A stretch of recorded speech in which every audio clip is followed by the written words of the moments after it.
سلام. امروز در نکته ضد پیری را که هر فردی باید بداند بیان می‌کنیم. اگر می‌خواهید بدون صرف هزینه به زیبایی بی انتهایی برسید، با من همراه باشید. شماره 1. سیگار را ترک کنید. بیایید کار را با یک نکته شروع کنیم که می‌تواند نه تنها ظاهر شما بلکه سلامت عمومی شما را نیز متحول کند. خداحافظی با پف‌ها و لکه‌های سیاه زیر چشم و لکه‌های دندانی و چین و چروک‌های زودرس. وقت آن است که زندگی بدون دود را برای درخشش جوانی روشن در آغوش بگیرید. 2. استفاده از نی‌های نوشیدنی. نی می‌تواند به چین و چروک‌های حلقه‌ای زودرس در اطراف دهان شما کمک کند. حرکت چروک مکرر ممکن است به مرور زمان منجر به ایجاد خطوط برجسته‌تر شود. استفاده از لیوان برای نوشیدن کمک می‌کند دور دهان شما ظاهری صاف و جوان داشته باشد. 3. شکر تصفیه شده را حذف کنید. سفر ما به سوی زیبایی بدون پیری ما را به قلمرو تغذیه میبرد. همه ما میدانیم که شکر زیاد دوست خوبی برای پوست ما نیست. اما آیا میدانستید که میتواند سریعتر شما را پیر کند؟ شکر تصفیه شده با تخریب کلاژن و افزایش التهاب و در نتیجه کاهش حالت ارتجاعی پوست مرتبط است. با این ماده شیرین خداحافظی کنید و به جای آن یک میوه را انتخاب کنید و با انتخاب‌های آگاهانه در رژیم غذایی خود بدن خود را تغذیه کرده و از پوست خود در برابر اثرات پیری محافظت کنید. 4. خواب را در اولویت قرار دهید. اکنون بیایید اهمیت یک خواب خوب شبانه را برای هدف زیبایی بی انتها مورد بررسی قرار دهید. تحقیقات نشان داده است که خواب کافی می‌تواند مانعی باشد که پوست شما پس از قرار گرفتن در معرض نور خورشید به مدت طولانی که سبب پیری زودرس می‌شود، بازیابی شود.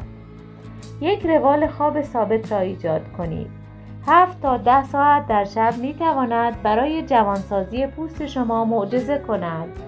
اجرای عادات خواب خوب مانند پرهیز از صفحه نمایش قبل از خواب، نوشیدن چای بابونه، استفاده از پرده‌های تاریک در اتاق خواب و تمرین مدیتیشن می‌تواند به طور قابل توجهی خواب و زیبایی شما را بهبود بخشد و چهره‌ای شاداب و جوان در صبح را به شما هدیه دهد. 5. غذاهای تخمیر شده را مصرف کنید. سفر ما به سمت تغذیه ضد پیری با گنجاندن غذاهای تخمیر شده تغییری خوشمزه پیدا می کند. این غذاها علاوه بر ارتقاء سلامت عمومی سرشار از پروبیوتیک هستند. باکتری های مفیدی که برای جذب مواد مغذی ضروری هستند، از جمله ترشی کلم، کامبوجا، کیمچی و ماست در رژیم غذایی شما می تواند مؤثر باشد. اگر تا اینجای ویدیو براتون مفید بوده لطفاً لایک کنید. بریم ادامه ویدیو. پروبیوتیک ها به کاهش لک، پیشگیری از چین و چروک، بهبود چهره و موهای سالم کمک می کنند. این یک راه خوشمزه برای گنجاندن خواص ضد پیری در وعده‌های غذایی شماست و بدن شما را از درون به بیرون تغذیه می کند. 6. استفاده از روبالشی ابریشمی. ما در مورد تاثیر روبالشی شما بر روی پوست صحبت می‌کنیم. استفاده از روبالشی ابریشمی فقط به دلیل احساس لذت بخشی آن نیست، بلکه یک حرکت استراتژیک برای ضد پیری.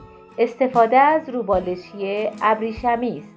خاصیت حفظ رطوبت عالی به هیدراته شدن و انعطاف پذیری پوست کمک می‌کند و احتمال اینکه با خطوط یا چین‌هایی که به مرور می توانند دائمی شوند بیدار شوید کاهش می دهد. علاوه بر این ابریشم سطح باکتری را کاهش می دهد و از مسدود شدن منافذ پوست جلوگیری می کند و باعث بهبود کلی پوست می شود. 7. ورزش منظم. در اینجا مزایای فوق‌العاده ضد پیری و ورزش منظم را بررسی می‌کنیم. ورزش فقط جهت تناسب اندام نیست، بلکه نقش مهمی در جوان‌تر کردن سلول‌های شما در سطح سلولی دارد. برای حفظ دوره طولانی‌تر به طور مؤثر روند پیری را کاهش می‌دهد. تا از این مزایا بهره‌مند شوید، یک برنامه ورزشی ثابت ایجاد کنید، خواه شرکت در یک کلاس دوچرخه سواری یا شنا باشد یا شرکت در یک ورزش مسابقه‌ای. فقط یک تقویت کننده زیبایی نیست، بلکه یک چشمه سلولی جوانی است. 8. مراقبت ملایم از پوست. همانطور که ما در حیطه مراقبت از پوست حرکت می‌کنیم، این تصور غلط که پاکسازی تهاجمی و لایه‌برداری بیش از حد منجر به ظاهری جوان‌تر می‌شود از بین می‌رود. روتینی داشته باشید که شامل پاکسازی با مرطوب کننده‌های ملایم یا روغن‌های طبیعی است.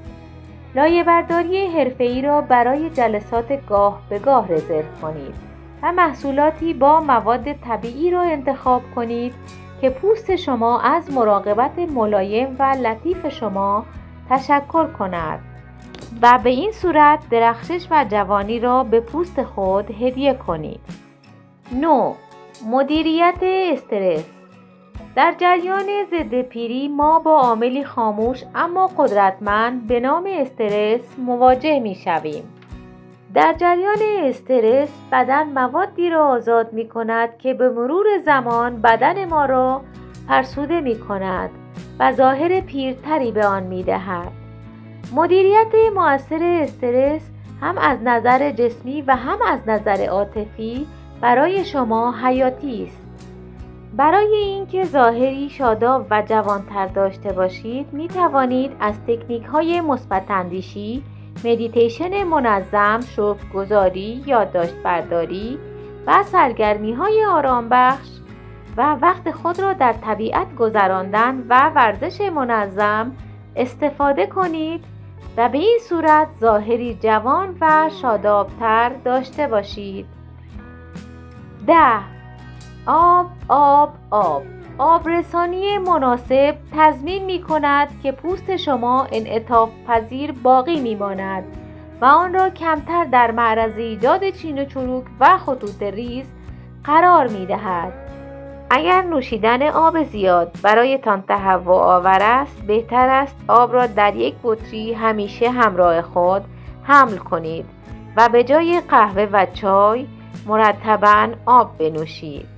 می توانید ساعت گوشی خود را به عنوان یادآور تنظیم کنید و در دفعات مختلف مقداری آب بنوشید. به این صورت شما با هیدراتاسیون و نگهداری آب بدن خود پایه و اساس پوستی صاف و جوان را ایجاد می کنید که در آزمون زمان مقاومت می کند و همواره پوستی صاف و جوان و شاداب خواهید داشت. شما کدام یک از نکته‌های ضد پیری که گفته شد را رعایت می کنید؟ لطفاً برامون کامنت کنید و اگه به روش‌ها و درمان‌های خانگی علاقه دارید کانال ما را سابسکرایب کنید.